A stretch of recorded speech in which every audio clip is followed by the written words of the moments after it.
Welcome back, ladies and gentlemen. We are going to be taking a look at Kayle Osborne of the New York Sirens in the PWHL today. We're going to look at all of the goals she gave up as well as a bunch of the good saves she made. Then we will give her play a letter grade and rate her pad setup on a scale of 1 to 5. Let's get into it. First clip. Alright, we've got a 2-on-1 developing with the back checker here, and Kayle Osborne shows this shot. Great respect, toes outside the top of the crease with the feet set, and that is a perfect save. And she's excited about it, bouncing her butt up and down after that save. Okay, she's into this game. But unfortunately, there will be no dancing after this next clip because she gets scored on here off of a bad bounce from behind the net, but there is a clear mistake that we can point to here.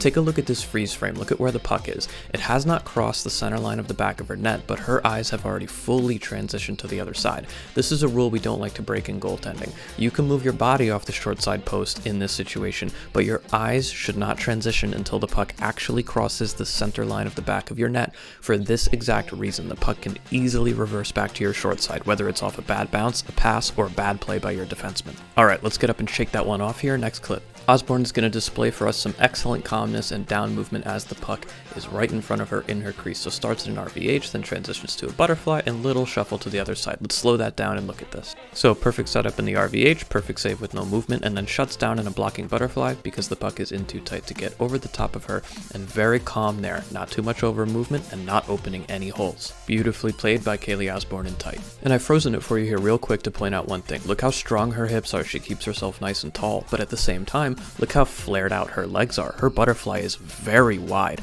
so she keeps really good stability with a wide butterfly and keeps her chest high. And for a goaltender that's not 6'3", these are very important mechanics to have. Next clip, a breakaway, everybody's favorite. Let's see how she plays it. Short side, far side, and she goes 5-hole. Let's slow that down and take a look. So first, she's got good depth at the top of her crease, a little bit of back pressure, 1 up, 1 down briefly to cover short side, and then almost gets beat 5-hole but shuts down just in time. And this gentleman thinks a field goal has been scored here.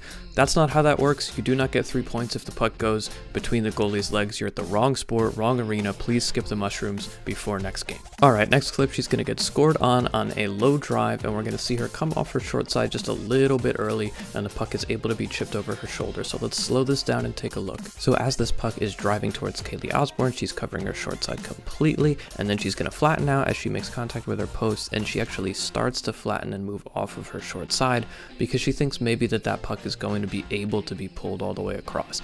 So just comes off the short side a little early here. You've got to shut everything down all the way until that puck actually starts to get pulled across you. Here's a clip of Lankinen of the NHL doing just that. Shuts down short side and lets Barkov lead him across the net, meaning he shuts down his short side all the way until the puck actually gets pulled pretty far across him. In these low drive situations, you have to play the puck and let the shooter lead the dance. You can't move early. And check out this on the very next clip. She's actually going to do just that. Low drive, shuts down the short side long enough, and comes across the net with the shooter, letting the shooter lead her, not coming off too early. Excellent save. All right, let's look at her last couple saves we're going to take a look at. First one, she's going to have a really nice challenge here, puts herself in a good spot, feet set outside the top of the crease, gives that puck nowhere to go. Excellently played. Now on this next clip, she shows really good movement because she's going to have to take a shot to the corner, RVH, other side RVH to the feet, realizes there's a shot coming, gets the visual attachment and catches that puck. Really smooth footwork and tracking here, down and up, really fast, really good with the eyes. I love all of this.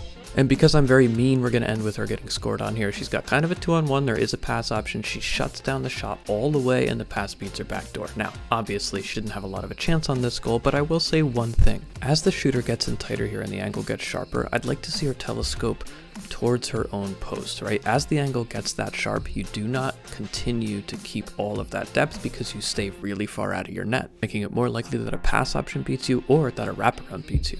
But that's going to be it for the clips we look at, so let's rate the play overall and then we'll look at the setup. So for the play overall for Osborne, I think she looked really good. I think on everything out high, she's putting herself in a really good spot with her feet set. She's shutting down everything from the slot, the tops of the circles, everything that she can read and get her feet set on. She looks great. Nothing is squeaking through her other than a breakaway through the 5-hole, but hey, that doesn't really count. I'm talking about set shots on the feet. So Everything out high, she looks really good.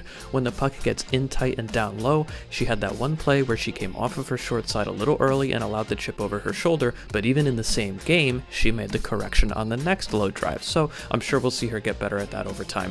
Now, this business here with the freeze frame here, turning your head too early, this can't happen, and I'm sure this won't happen again for her because this is a mistake you typically do not make twice in the same season. This is the kind of thing that happens to you once, you look back at the footage and you go, oh no, okay. Can't break that rule again. Gotta keep my eye on the puck until it crosses the back of the center line of my net. So, overall for the play here, I'm going to give her a C+. I think it would have been a B+. If it weren't for the one goal where she took her eyes off the puck early, absolutely a B+. She played very well outside of that. Now, let's look at the setup.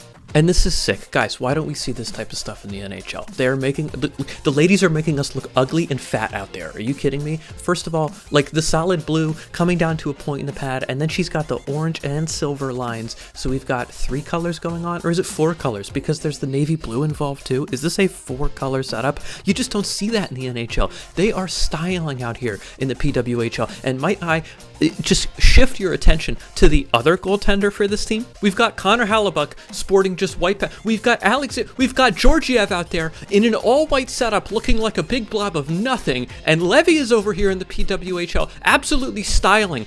What are we doing? I didn't even know this was allowed to look this good. What are we doing in the NHL? Get it together. They're making us look ugly.